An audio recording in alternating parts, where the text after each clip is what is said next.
आप सभी लोग का स्वागत है फिर से एक बार दौरान क्रिक जोन में। आशा करता हूँ आप सभी लोग सही सलामत होंगे। तो चलिए शुरू करते हैं आज का वीडियो, जो कि देखें तो चौथा टी20 मुकाबला, तीसरा टी20 मुकाबला धुल गया था। खासतौर पे अगर आप देखें तो नेदरलैंड्स और वही आ, देखें तो स्कॉटलैंड के बीच ये मुकाबला था, और वहीं पे चौथा ये टी20 मुकाबला खेला गया था स्कॉटलैंड और नेदरलैंड्स के बीच। और ख़ास तौर पे अगर आप देखें तो वही मुकाबला जहाँ पे पूरी तरीके से खास आयरलैंड और स्कॉटलैंड वाला धुल गया था, और जो स्कॉटलैंड और नेदरलैंड का ये मुकाबला था, ये मुकाबला बहुत ही महत्वपूर्ण मुकाबला था स्कॉटलैंड के नज़रिए से, क्योंकि टी20 विश्व कप में जाने से पहले आपको मौका चाहिए कि आप कैसे परफॉर्मेंस कर सकते हैं इस ऐसे मुकाबले में। और यही मुकाबले में अगर आप देखें तो नेदरलैंड से टॉस जीता, टॉस जीत के पहले बल्लेबाजी करने के लिए आमंत्रित किया स्कॉटलैंड को, और स्कॉटलैंड जॉर्ज मंजी को खिलाया इस मैच में। और वही जॉर्ज मंजी भी आज इस मैच में, खासतौर पे इस चौथे टी20 में पूरी तरीके से धमाकेदार शुरुआत किया,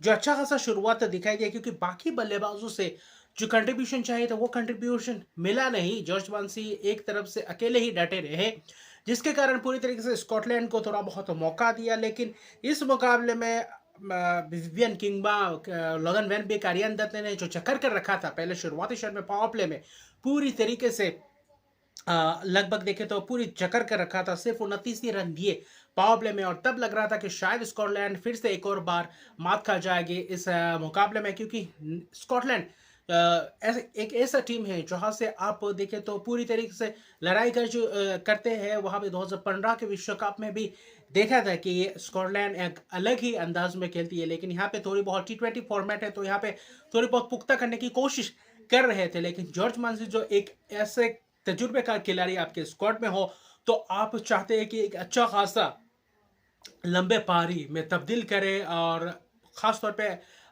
एक ऐसा पारी की शुरुआत करके दे जहाँ से पूरी तरीके से बाकी बल्लेबाजों के लिए थोड़ी बहुत आसान सी हो जाए। लेकिन वही शुरुआती क्षण में जो मौका मिला था, ख़ास तौर पे जॉर्ज मांसी, उसके बाद पावर प्ले के बाद थोड़ा बहुत रन गति बढ़ा हुआ, मिडिल ओवर्स की फेज में अच्छा खासा रन्स बना, जिसके कारण पूरी तरीके से एक अच्छा खासा सम्मानजनक स्कोर तक जा पहुंचे। क्योंकि बीच में विकेट्स, लोगन वैन बेक की जबरदस्त स्पेल, 3 विकेट चटका, 4 ओवर में 13 रन देकर क्या जबरदस्त स्विंग देखने को मिला। कप्तान बेरिंगटन को क्या जबरदस्त अंदाज में गेंद किया, जहां पे हल्का सा एज लगा और वहां पे कैच दे बैठे। और वही माइकल लेस के फिर से आए, क्रिस ग्रेव्स, मैथ्यू क्रॉस के साथ एक अच्छा खासा पार्टनरशिप दिखाई दिया जॉर्ज मांसी। हालांकि चार्ली टेयर के साथ भी एक अच्छे तरीके पार्टनरशिप था, वो पार्टनरशिप और मैथ्यू क्रॉस के साथ जो 38 रन की पार्टनरशिप, इन दो पार्टनरशिप ने थोड़ी बहुत देखा तो थोड़ी बहुत अच्छा खासा परिस्थिति में लाकर खड़ा कर दिया, वरना दूसरे एंड से सभी विकेट्स चलते जा रहे थे। और खासतौर पे टीम प्रिंगल को जो एक ओवर में 3 छक्के लगाए थे जॉर्ज मांसी, उस ओवर में पूरी तरीके से रन से बटोरे थे, और वही रन से पूरी तरीके से महत्वपूर्ण रन्स थे। खास तौर पे 21 रन जो इस ओवर में लिए थे, वही रन्स पूरी तरीके से बीच ओवर्स में विकेट्स भी गए, लेकिन रन्स की भी बढ़ोतरी होती गई, और आखिर में जाते जाते आखिरी 5 ओवर में उतने रन्स बटो नहीं पाए, सिर्फ 30-34 ही रन जोड़ पाए। लेकिन ने 158 रन नहीं बना पाए 7 विकेट के नुकसान पे। ऐसा लग रहा था कि शायद ये थोड़ा बहुत टोटल कम हो सकता है, क्योंकि 158 रन आप 7 विकेट के नुकसान पे, जहाँ पे जॉर्ज मंसी 72 रन बना चुके थे 44 गेंदों में, आखिर में जाकर कॉट आउट हुए, वरना अच्छा खासा चल रहा था उनका पारी। 6 छक्के 4 चौके लगाए, जिसमें से उनके विकेट गिरने के बाद थोड़ा बहुत रनगति में थी, लगाम सा लगा, और वही मैच लगभग देखा जाता कि वहां पे थोड़ा बहुत वापसी किया था नेदरलैंड से गेंदबाजी के तहत। फिर काइल क्लेन ने 1 विकेट चटका, लेकिन महंगे रहे। लेकिन आर्यन दत्त की जबरदस्त स्पेल, विवियन किंगमा 1 विकेट चटका, 3 ओवर में 13 रन की जबरदस्त स्पेल। वही टिम प्रिंगल 1 ओवर में जो 21 रन दिया था, उसके अलावा ज़्यादा ओवर्स करे नहीं। बस लीड को भी थोड़े बहुत महंगे गए थे बीच ओवर्स में, लेकिन 159 रन का लक्ष्य, ऐसा लग रहा था कि शायद नेदरलैंड्स इस टारगेट को पूरी तरीके से हासिल कर सकते हैं। लेकिन वहां पे जो शुरुआत थी आज इस मुकाबले में थोड़ा बहुत बदलाव किया, जहाँ पे विक्रमजीत सिंह और माइकल लेविट से शुरुआत की, लेकिन कुछ खास शुरुआत नहीं था। वहां पे जो शुरुआत चाहिए था नेदरलैंड्स को, वो शुरुआत नहीं दे पाए, और वही स्कॉटलैंड पूरी तरीके से हावी रहे। और स्कॉटलैंड को चाहिए था शुरुआत, जो विकेट्स पावर प्ले में चटका के दे सके, और वही पूरी तरीके से कारनामा करके दिखाया। और वही पावर प्ले में देखें तो लगातार 3 ओवर्स में 3 विकेट से चटकाया साहिब Engelbrecht, Michael Levitt, Vikramjit Singh top order के तीनों बल्लेबाज को चलते कर दिए थे और वहां पे ऐसा लग रहा था कि शायद यहाँ पे पूरी तरीके से वापसी कर सकते हैं, खासतौर पे स्कॉटलैंड की टीम। और वही कारनामा करने की कोशिश में बस डलीड और कप्तान एडवर्ड्स के बीच एक अच्छा खासा पार्टनरशिप थोड़ा बहुत पनपती हुई दिखाई तो दे रहा था, लेकिन 40 रन के करीब पार्टनरशिप, और वही पार्टनरशिप नेदरलैंड्स को वापसी के तरफ लाकर खड़ा कर दिया। लेकिन वहां पे आया 1 ओवर में जो 2 विकेट से चटकाए बस डलीड, क्रिस ग्रिप्स की जबरदस्त गेंदबाजी, स्पिनर्सों ने पूरी तरीके से तहलका मचाए हुए रखा था इस मुकाबले में। हालांकि बस डलीट ने भी 27 रन की पारी खेली, कप्तान ने 29 रन की पारी खेली, जो पारी को थोड़ा बहुत संभाल रहे थे। लेकिन जब विकेट गया बस डलीट का, फिर वेस्ले बर्रेसी का विकेट्स, और वहां पे पूरी तरीके से वापसी किया फिर से स्कॉटलैंड ने, जहां पे मार्क वेट की जबरदस्त स्पेल, 3.5 ओवर में 12 रन देकर 4 विकेट, जो आखिरी उनका देखे तो 15वें ओवर में जो 3 विकेट चटके वही पूरी तरीके से मैच समाप्त कर दिए थे। बीच में क्रिस ग्रिप्स ने जो 2 विकेट, महत्वपूर्ण 2 विकेट्स, 3 ओवर में 13 रन देकर 2 विकेट्स, वही मैच को वापसी करते हुए दिखाई थे। ब्रैडली क्यूरी की जबरदस्त स्पेल, लेफ्ट आर्म पेसर जो पूरी तरीके से हावी होते हुए दिखाई दिए डच बल्लेबाजों के सामने, और वही नेदरलैंड्स हार का सामना करना पड़ा। सिर्फ और सिर्फ 14.5 ओवर में 87 ही सिर्फ रन बना पाए, जो आप ऑल आउट हो गए और बहुत ही बड़े मार्जिन से हारे, 71 रन से यह मुकाबला हारे। और यहाँ पे पॉइंट्स टेबल की बात करें तो यहाँ पे जो 3 टीमों के बीच ट्राई सीरीज चल रहा है, 6 मैचों का मुकाबला होगा।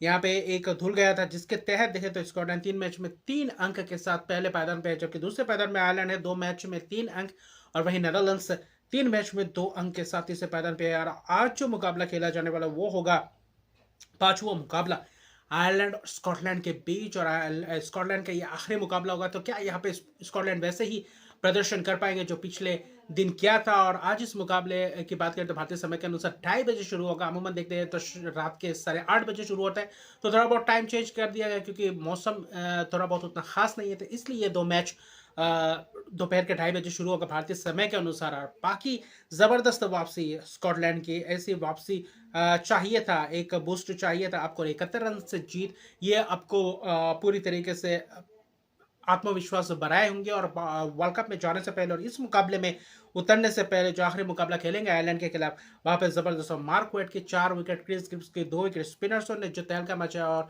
शुरुआती में तेज गेंदबाजों ने पूरी तरीके से हावी होते हुए दिखाई दिए। स्कॉटलैंड बल्लेबाजी में मानसी की जबरदस्त वो बल्लेबाजी, वो अगर 72 रन नहीं बनाते तो शायद स्कॉटलैंड भी ऐसे ही 100-110 पन्ना के करीब ही रहते, तब जाकर था शायद उतना दबाव भी नहीं बना पाते।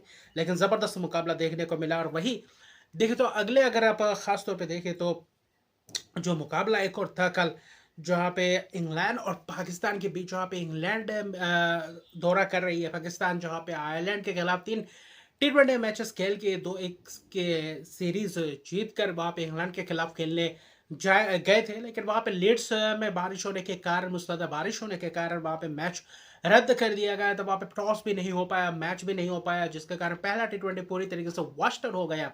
और वही आप देखेंगे अभी 3 और T20 मैचेस उनके सामने है वर्ल्ड कप से पहले, जहाँ पे एक बर्मिंघम में, एक कार्डिफ में और एक लंदन में खेला जाने वाला है। तो वहाँ पे देखने लायक बात होगा कि लंदन के लॉर्ड्स में नहीं, कैनिंगटन ओवल में खेला जाने वाला है। तो ये T20 मैच, 3 T20 मैच बहुत ही महत्वपूर्ण होगा अगर बारिश नहीं होता। ये मुकाबला होगा 25 मई को, दूसरा T20 को वहाँ पे पूरी तरीके से देखना पड़ेगा कि पाकिस्तान को कैसे टेस्ट करते हैं, और खासतौर पर इंग्लैंड कैसे वापसी कर पाती है, क्योंकि इंग्लैंड अपने पुख्ता प्लेइंग 11 के साथ उतरेंगे जो वर्ल्ड कप में लगभग वही प्लेइंग 11 खेलते हुए नजर आएंगे। और खास तौर पे देखें तो पाकिस्तान अभी भी अपने स्क्वाड अनाउंस नहीं किया, जो स्क्वाड गया है लगभग वो मानते चलिए कि वही स्क्वाड में ही रहेगा T20 वर्ल्ड कप का स्क्वाड। लेकिन कैसे प्रदर्शन करते हैं यहाँ पे देखने लायक है। मोहम्मद आमिर शाहीन से देखने लायक बात होगा, बल्लेबाजी क्रम में पाकिस्तानी टीम कैसे आक्रामक रवैया अपनाते, ये देखने लायक बात होगा। इंग्लैंड किस स्टैंडर्ड में खेलते हैं, कौन से देखे तो स्ट्रेटेजी से खेलते हैं, किस इंटेंस के साथ खेलते हैं। जैसे इंग्लैंड डिफेंडिंग चैंपियन होते हुए जाएंगे इस टूर्नामेंट में 2024 के T20 वर्ल्ड कप में, तो इसलिए यह कांटेदार मुकाबला होगा। अगर तीनों T20 बारिश ने कोई खलल नहीं डाला तो बाकी जो आने वाले 3 T20 मैचेस होंगे वहां पे भी जबरदस्त रोमांच देखने को मिलेगा। और आज बांग्लादेश और खास तौर पर देखें तो यूएसए का भी मुकाबला है। तो आज जो भारतीय समय के अनुसार रात के 8:30 बजे, तो ये एक देखने लायक बात होगा यहाँ पे, क्या यूएसए के सामने सीरीज को बराबरी कर पाएंगे आज दूसरा टी20 में, क्योंकि सीरीज अभी दाव पे लगे हुए बांग्लादेश के। तो ये भी एक रोमांचक बड़ा सीरीज। तो अभी टी20 वर्ल्ड कप से पहले टी20 सीरीज जो हो रही है, यहाँ पे भी जबरदस्त ट्विस्ट देखने को मिल रहा है। तो बने रहिए, मेरे ऐसे ही वीडियोस आते रहेंगे वर्ल्ड कप के हवाले से भी, और वही जबरदस्त मुकाबले भी आते रहेंगे। तो मिलते हैं अगले वीडियो में। अभी के लिए इतने। अगर तो मेरे चैनल को सब्सक्राइब नहीं करते, मेरे चैनल को सब्सक्राइब कर दीजिए, लाइक शेयर कमेंट जरूर कीजिए। तब तक के लिए गुड बाय।